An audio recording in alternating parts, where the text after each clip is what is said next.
Bem-vindo ao Mente Empreendedora, com William Câmara e Gustavo Oliveira. Muito bem, pessoal.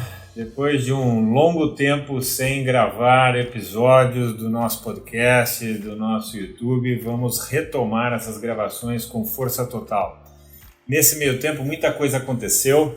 Uma nova empresa, eu fundei junto com o William Câmara, que está aqui comigo, e mais alguns outros sócios, uma nova empresa no ano passado que se chama Upskill Platform. E por conta disso, a gente vai retomar a gravação dos episódios, trabalhando assuntos como humanização do ambiente de trabalho, desenvolvimento de liderança, desenvolvimento de habilidades pessoais para você performar melhor no trabalho, mas principalmente como você cria um excelente ambiente de trabalho, você tem uma grande satisfação com o seu trabalho, mas ao mesmo tempo aumenta a performance. Então, como a gente consegue unir aumento de performance com humanização do ambiente de trabalho? E isso é a tarefa de um líder, né? Porque o trabalho todo que um líder faz gera um efeito cascata. E para falar um pouquinho desse efeito cascata, vou pedir aqui a ajuda do Will para ele comentar um pouquinho sobre o efeito cascata das ações de um líder. Você fala um pouquinho, Will, para a gente sobre esse efeito cascata das ações de um líder e esse efeito cascata que pode ser positivo ou negativo. O que quer dizer isso?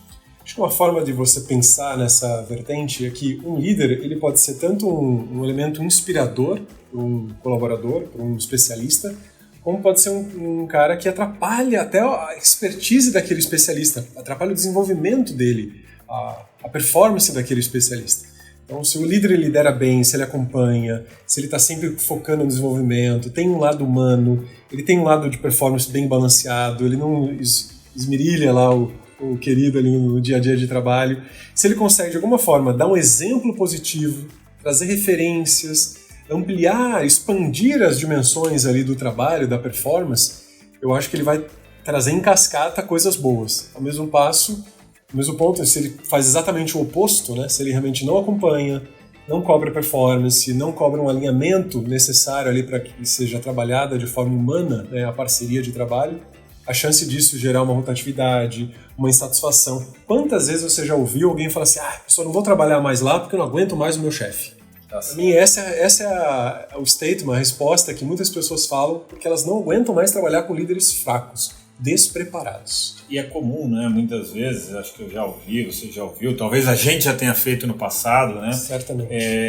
Que tem um problema acontecendo na empresa, tem um problema acontecendo no seu trabalho, na sua área, num projeto, e muitas vezes o líder vai lá e culpa a equipe, né? Mas ao longo dos anos a gente percebe que problema de liderado é problema do líder.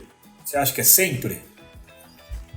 Olha, tem casos e casos, mas geralmente a culpa é do líder porque ele é responsável por aquele liderado, em capacitá-lo, em desenvolvê-lo. Ou contratá-lo. Exatamente. Ou não demiti-lo, né, também, né? O cara não está fazendo o que deve ser feito, ele continua ali, como uma maçã podre na fruteira ali, atrapalhando até o desenvolvimento de toda a empresa. Ou seja, o líder ele precisa assumir a responsabilidade. A responsabilidade máxima e última é dele, né? E não do liderado.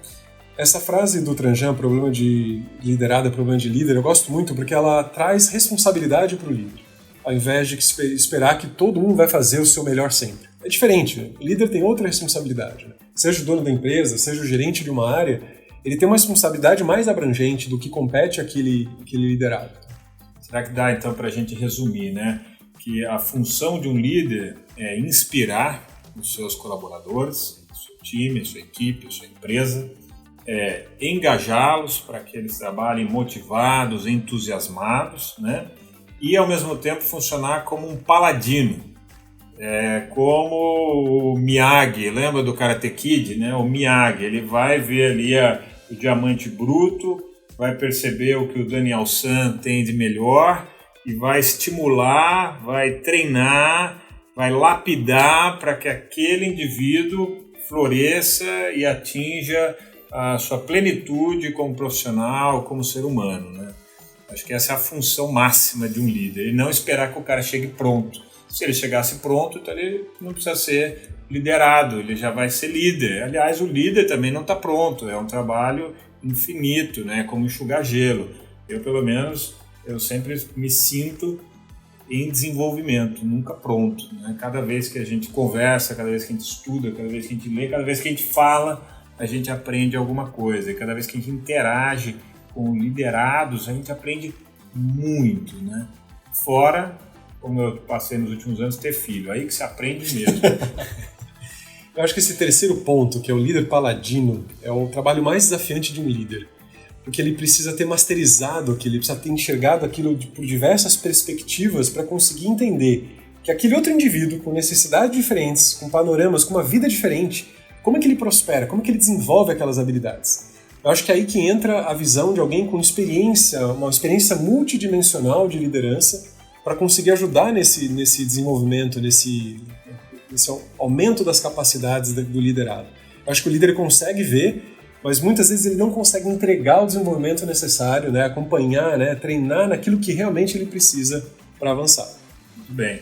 Bom, pessoal, esse foi o William Câmara, sou o Gustavo Oliveira, nós somos sócios, como eu comentei no início da Upskill, e nós vamos estar aqui com vocês quase que diariamente, né, pelo menos nos dias úteis da semana, um episódio por dia útil da semana, e vamos trazer convidados. Vamos falar sobre 2 assuntos primários. A mente empreendedora. Seja para você que é um empreendedor e vai criar uma empresa, vai desenvolver uma empresa, ou vai ter uma atitude, uma mente empreendedora dentro de uma corporação, por que não? Aliás, essa é uma habilidade fundamental e muito desejada nos dias de hoje. E também a mente do líder do futuro, né? Como que cada vez mais um líder deve se portar, deve agir, deve se desenvolver para criar grandes feitos, para criar uma grande empresa, um grande time, deixar sua marca registrada e saber lidar com o novo mundo pós-pandemia, né? Um mundo que se tornou muito rápido, muito complexo, todo mundo deve sentir isso, o trabalho híbrido, o trabalho remoto, uma confusão, transformações sociais, então o líder tem que se atualizar. Então a gente vai trazer muito desses assuntos aqui. Então, de novo, a mente empreendedora e a mente do líder do futuro. Espero vocês aqui todo dia conosco nesse trabalho e também vamos sempre trazer convidados. Aliás, se você quiser ser aqui um convidado nosso, entre em contato conosco através do nosso site. Nosso site é upskillplatform.com. Lá você pode entrar em contato com a gente. Mas para facilitar, né, tem o site gustavooliveira.com.br que cai lá no Upskill Platform, só para facilitar aí um alias para facilitar a sua memória e saber como é que escreve, tá bom? Te vejo lá. Esse foi o episódio de hoje. Se você quiser conhecer mais sobre o assunto, sobre todo esse desenvolvimento da mente empreendedora e da mente do líder do futuro, convido você a acessar o meu site gustavooliveira.com.br, que vai te direcionar para todo o trabalho da Upskill e todo o trabalho de desenvolvimento da liderança que a gente faz. Um grande abraço!